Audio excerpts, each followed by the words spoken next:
जय मसीह की दोस्तों, साबित स्कूल के इस लेसन स्टडी में आपका फिर से स्वागत है।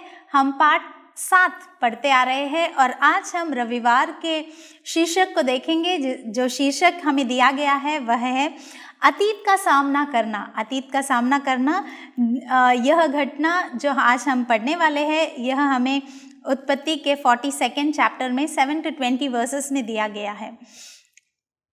जल्द ही यूसुफ, जो हम अब यूसुफ के जीवन के बारे में पढ़ते आ रहे हैं, तो यूसुफ जल्द से जल्द उसके जीवन में बड़े पैमाने पर बहुत सारा सुधार होने लगता है। पहले हमने देखा कि वह एक लाडला बेटा था, फिर एक दास बनकर रहता है, एक स्लेव। फिर उसके बाद उसे बहुत सारी चीज़ें उसके जीवन में घटने लगती है। जो फिरौन का राजा था, उसको एक सपना आता है और उस सपने का जो अर्थ है उसे बताने के लिए यूसुफ को बुलाया जाता है। और जैसे ही उसने वह सपने के अर्थ को ठीक ढंग से कहा तो राजा, जो फिरौन का राजा था, यूसुफ को जेल से निकालकर उसे अब कुछ बनाता है। तो क्या करता है, फिरौन ने यूसुफ को पूरे देश का प्रभारी बना दिया, जो हम उत्पत्ति के 41 वह चैप्टर में हम देखते हैं। यूसुफ ने मिस्र के पवित्र नेता की बेटी, जिसका नाम था असनात, उसके साथ शादी किया और उसे 2 बेटे भी होते हैं। तो यूसुफ को धन्यवाद किस लिए? क्योंकि मिस्र के गोदाम भोजन वस्तु से भरे हुए थे। तो वह जो जगह थी, तो वहाँ पर जो गोदाम था, जो अन्न का, भोजन का गोदाम था, वह पूरा भरा हुआ था और कोई कमी वहाँ पर नहीं थी। तो जैसे ही यूसुफ ने कहा था कि भोजन की कमी शुरू हो जाती है, तो जैसे उसने वह सपने का अर्थ वह कहता है, तो तब से वह लेकर सारी योजना ठीक ढंग से वह करता है। तब यूसुफ के भाई मिस्र आ जाते हैं। तो यह समय था कि जहाँ पर यूसुफ रहता था उस जगह पर बहुत सारा अन्न था, मगर बाकी जगह पर अन्न का दाना नहीं मिल रहा था। तो उन लोगों में से यूसुफ के भाई भी थे। तो इस समय जैसे उन्हें पता चलता है कि इस जगह पर हमें अन्न मिल रहा है, तो उनके भाई भी यहाँ पर आते हैं।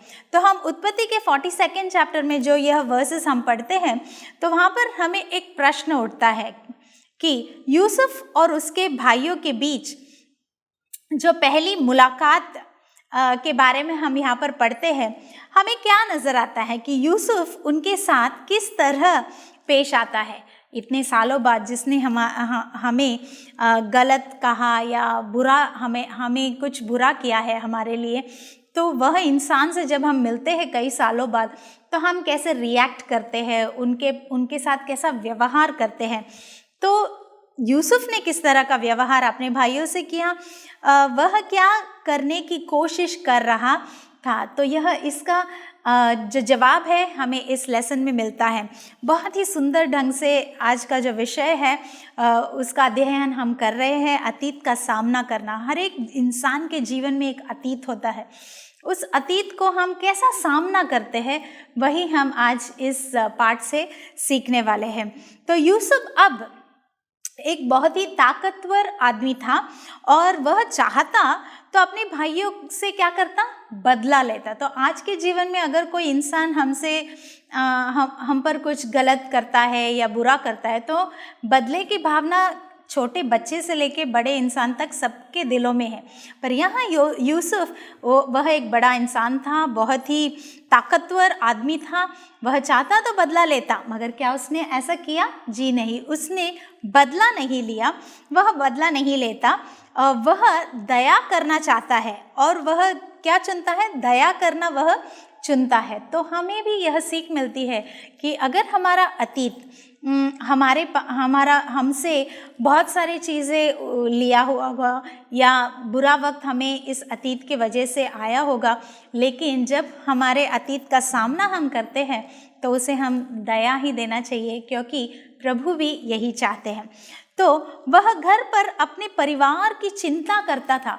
वह जब भी इस पराये देश में था तो अपने देश की या अपने परिवार की वह बहुत चिंता करता था, ज़्यादा से ज़्यादा अपने पिता के बारे में सोचता था, अपने भाई बेन्यामीन के बारे में सोचता था। तो यहाँ पर उसे बहुत सारे सवाल उसके मन में थे कि क्या मेरे पिता अभी जीवित है, मेरा छोटा भाई बेन्यामीन कैसा होगा, कहाँ होगा, क्या मेरे बड़े भाई बेन्यामीन के पास भी इसी तरह से व्यवहार करते हैं जैसे उन्होंने मेरे साथ ईर्ष्या भरी नज़रों से जैसा व्यवहार करते थे। तो बहुत सारे सवाल उसके मन में थे। तो अभी यूसुफ अपने परिवार में असहाय सदस्यों की देखभाल करने के लिए पर्याप्त रूप से शक्तिशाली भी था, वह उनकी अच्छी देखभाल कर सकता है। ठीक यही बात यूसुफ भी करता था।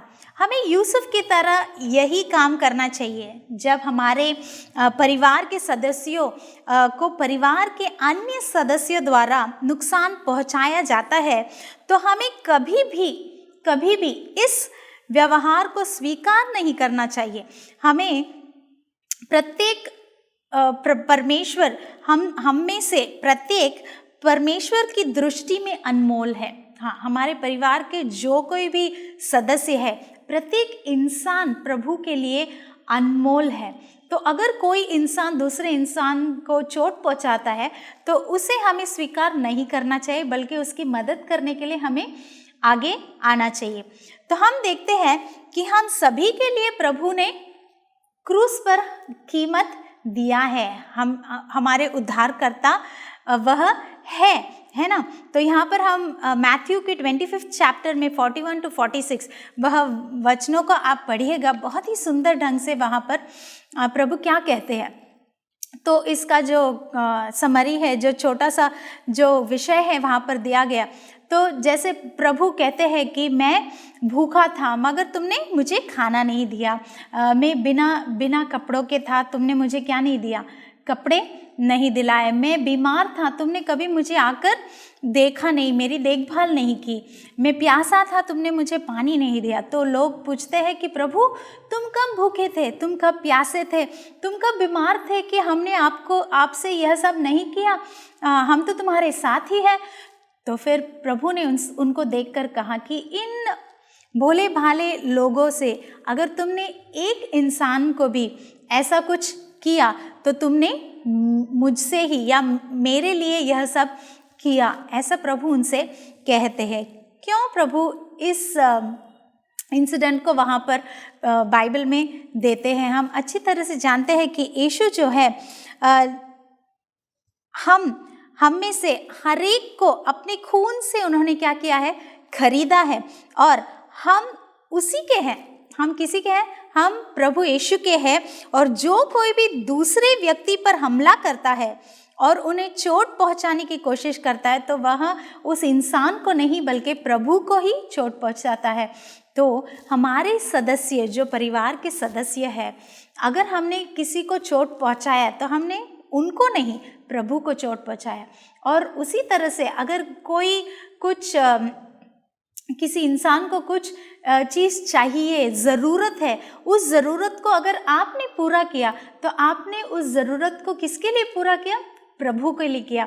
अगर एक इंसान आप रास्ते पर देखते हो, उसे बहुत भूख लगी है और तुमने उन्हें खाना दिया या कुछ उनकी ज़रूरत को पूरा किया, तो याद रखिएगा कि हमने उस इंसान के लिए नहीं बल्कि हमने प्रभु को खुद यह कार्य किया है। यह हम मन में रखना चाहिए।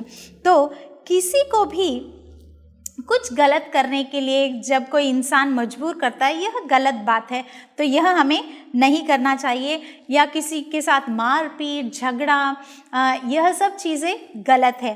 तो हम यहाँ पर देखते हैं कि जब ये दो चीज़ें परिवार में होती है कि हम गलत चीज़ों को अनदेखा करके हम आगे बढ़ते हैं, तो यह चीज़ जो है हमारे परिवार में आराम नहीं लाता, विश्राम नहीं लाता।